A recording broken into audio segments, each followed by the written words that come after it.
నా సామి రంగా నాకీ టార్చర్ ఏంటి రంగా అదే రాడ్ రొట్టగొట్టుడు మాస్టరు. కాలం మారింది, అన్నీ మారుతున్నాయి, థియేటర్స్ పెరుగుతున్నాయి, అప్డేట్ అవుతున్నాయి, టికెట్ రేట్లు కూడా. కానీ ఈ అవుట్డేటెడ్ థింగ్స్ మాత్రం మారట్లేదు. Where is the creativity sir? అస్సలు లేదు. 4 సాంగ్స్ 4 ఫైట్స్, లీడ్ రోల్స్ ఎంతమంది ఉంటే అంతమందికి హీరోయిన్లు, హీరోయిన్లతో స్టెప్పులు, రౌడీలకు వార్నింగ్లు, బిల్డప్, భజన, ఎంట్రీకో ఫైట్, ఇంటర్వెల్కో ఫైట్, సెకండ్ హాఫ్లో ఇంకో ఫైట్, క్లైమాక్స్లో ఒక ఫైట్, వికెట్ అవుట్. ఏంటి కిష్టయ్యా ఇది? ఇలా అయితే చాలా కష్టమయ్యా. ఇంకా ఇదేనా? అంతేనా? Two flat and dull writing ice.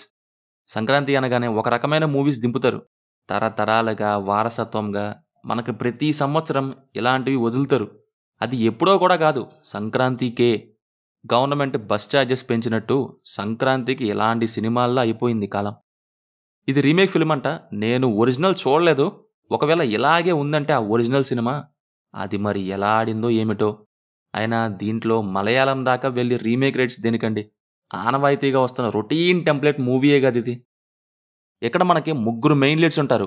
అయితే వీళ్ళ ముగ్గురికి 3 ఫీమేల్ పార్ట్నర్స్ ఉంటారు. మంచిగా సెలెక్ట్ చేసుకున్నారు ఈ 6 కదా.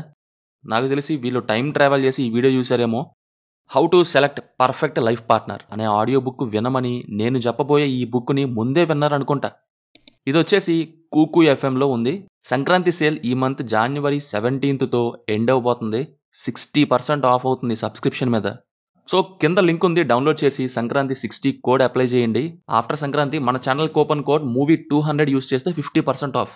కూకు ఎఫ్ఎంలో నచ్చిన ఆడియోని వినండి. అక్సెప్ట్ కీరవాణి గారు, ఐ రిపీట్ అక్సెప్ట్ కీరవాణి గారు. ఇంకెవ్వరూ డ్యూటీ చేయలేదు.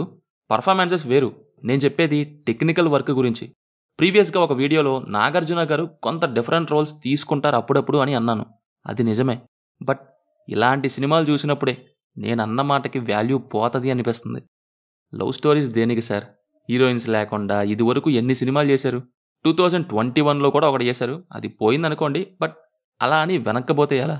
ఎవరన్నా కొంచెం అప్డేటెడ్ డైరెక్టర్స్ రావాలి గాయస్ మనకి. లేకుంటే ఇయే పాత బోరింగ్ టెంప్లెట్స్ చేసేస్తారు కొత్త రేట్స్కి. హీరో హీరోయిన్ 10 ఏళ్ళు దూరంగా ఉండడం ఏంటో, చూపులు చూసుకోవటం ఏంటో, ఒక నైట్ వచ్చి మాట్లాడితే ఇక రెడీ అనడం ఏంటో. ఎంతదానికి ఎన్నాళ్ళు ఉండడం దేనికి? ల్యాగ్ తప్ప. ఇదే ఒక గ్రీన్ స్క్రీన్ లవ్ స్టోరీ అయితే ఇంకా ఈ క్యారెక్టర్ లవ్ స్టోరీతో ఊరి గొడవ ఒకటి, పెద్దయ్య అంట, మాట అంట. విలన్స్ ఎవరో నార్మల్గా ఉండరు, ఇద్దరుంటారు. ఇద్దరు కూడా విక్రమార్కుడులోని బావూజీ కొడుకులా బిహేవ్ చేస్తుంటారు. అది చూశాక పిచ్చి ఆ క్యారెక్టర్స్కైనా ఉండుండాలి, లేక చూసే నాకైనా ఉండుండాలి అనే ఫీలింగ్. మొన్నేమో ఒక డైరెక్టర్ అత్తను తీసి అమ్మను పెట్టి తీసేశారు. నిన్నేమో జాన్ విక్, ఈరోజేమో రాడ్ రీమేక్. సరిపోయింది.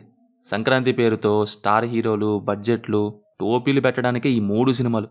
సో గైస్, ఇక ఓన్లీ హనుమాన్ మాత్రమే winner, one and only piece. Performances wise Allari Naresh first, ఆ నెక్స్ట్ నాగార్జున గారు, ఆ నెక్స్ట్ డాన్సింగ్ రోజ్. ముగ్గురు పర్ఫార్మెన్సెస్ చాలా బాగా చేశారు. రిమైనింగ్ అంతా ఏదో చేసుకుంటూ పోయారు.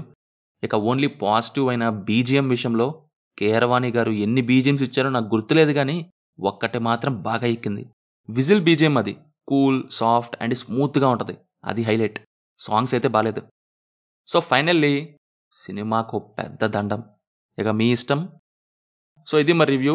సినిమా చూసుంటే మీ ఒపీనియన్ కింద కామెంట్స్లో మాతో షేర్ చేసుకోండి. నచ్చితే కొంచెం సబ్స్క్రైబ్ చేసుకోండి. Will meet in next video.